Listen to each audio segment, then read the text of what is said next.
அது யாரையும் தான்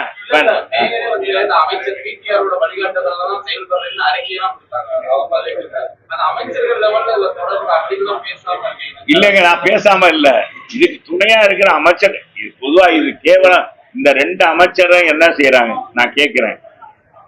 இந்த பொதுவா இந்த அமைச்சர்கள் ஒருத்தர் ஒரு வணிக வரித்துறை அமைச்சர் புதுசா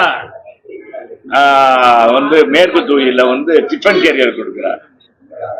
டிஃபன் கேரியர் 300 ரூபாய் கொடுத்துட்டு இங்க என்ன நடக்குது, ஊழல் எவ்வளவு தூரம் மோசமான நடக்குது, இதை கண்டிக்கிறதுக்கு அவருக்கு நிர்வாகத்துல அவருக்கு டைம் கிடைக்கல.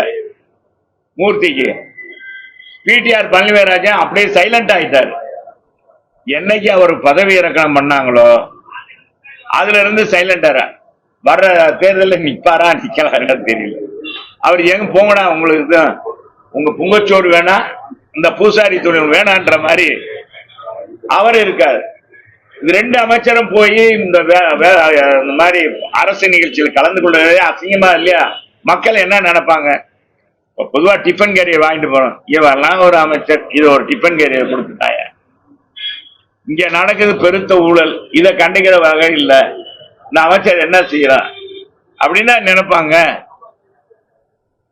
நாங்க தான் சொல்றோம், இந்த ரெண்டு அமைச்சரும் ஒண்ணுக்குமே லாயக்கலாங்க, அவங்க சொந்த வேலையை தான் பாக்குறாங்க. நாங்க 10 ஆண்டுகள் அமைச்சராக இருக்கும்போது மதுரைக்கு எண்ணற்ற திட்டங்களை கொண்டு வந்தோம். புரட்சி தலைவி அம்மாட்டம் கேட்டு, புரட்சி தமிழர் எடப்பாடியாளன் கேட்டு கொண்டு வந்ததன் அடிப்படையில தான் இன்னைக்கு மதுரையா இருக்கு.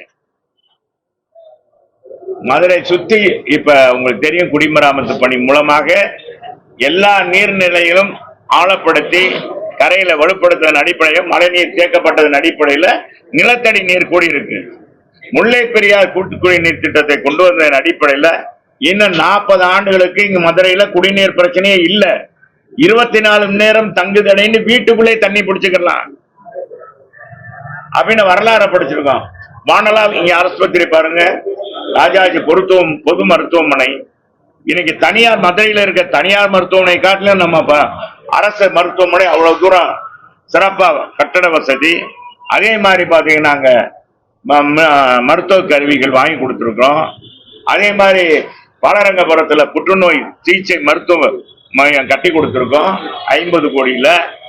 கொடிசியா அரங்கத்தை போல மதுரை சமூகத்துல மிகப்பெரிய ஒரு அரங்கம் கட்டி கொடுத்திருக்கோம்.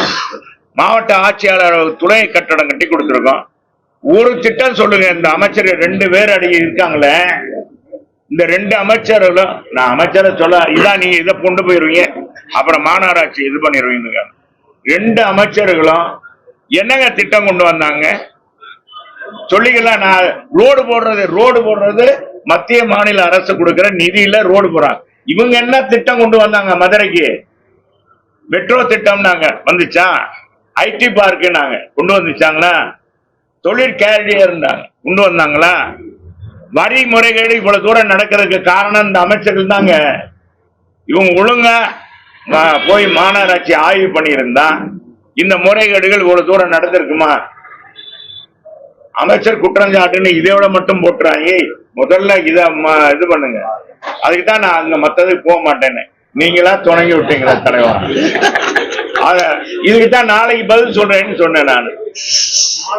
இன்னைக்கு மதுரைக்கு எண்ணற்ற திட்டங்களை கொடுத்தவர், எந்த ஒரு முதலமைச்சரும் கொடுக்காத அளவுக்கு திட்டங்களை கொடுத்தவர் புரட்சி தமிழர் எடப்பாடியார். அவர் மதுரைக்கு வர்றார். மக்கள் எழுச்சியாக வரவேற்க இருக்கிறாங்க. அவர் காலத்துல உதிக்கும். அவர் எங்க போறாரு? ஸ்வீடன் போறாரா, நார்வேக்கு போறாரா? அங்கதான் ஒரு வேலை இல்ல அங்கதான் மேற்கு உதிக்கும். அங்க நார்வே.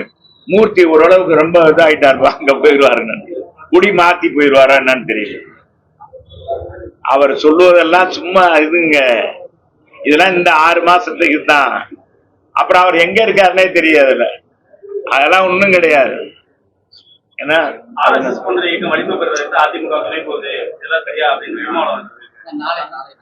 அதான் நாளைக்கு சொல்றேன். தம்பி சகோதர திருமாவளவன் தான் பாதை மாறி எங்கேயோ போயிட்டாரு.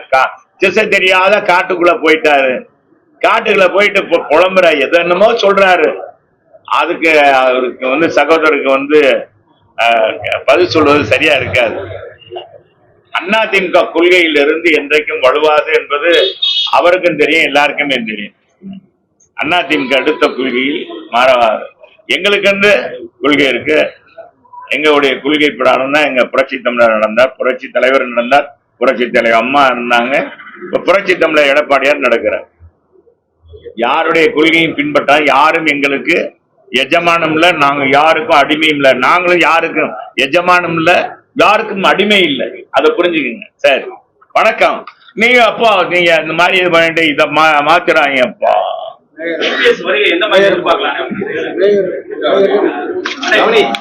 மாநகராட்சி தான் முக்கியம். செய்திகளை உடனுக்குடன் தெரிந்து கொள்ள கீழ்கண்ட கேபிள் மற்றும் டிடிஎச் நெட்வொர்க்குகளில் எம்நாடு செய்தி தொலைக்காட்சியை காணுங்கள். பாதகம் செய்பவரை கண்டால் நாம் பயம் கொள்ளலாகாது பாப்பா. மோதி மிதித்து விடு பாப்பா, அவர் முகத்தில் உமிழ்ந்து விடு பாப்பா. அண்மை செய்திகளை உடனுக்குடன் தெரிந்து கொள்ள இணைந்திருங்கள் எம்நாடு தொலைக்காட்சியுடன்.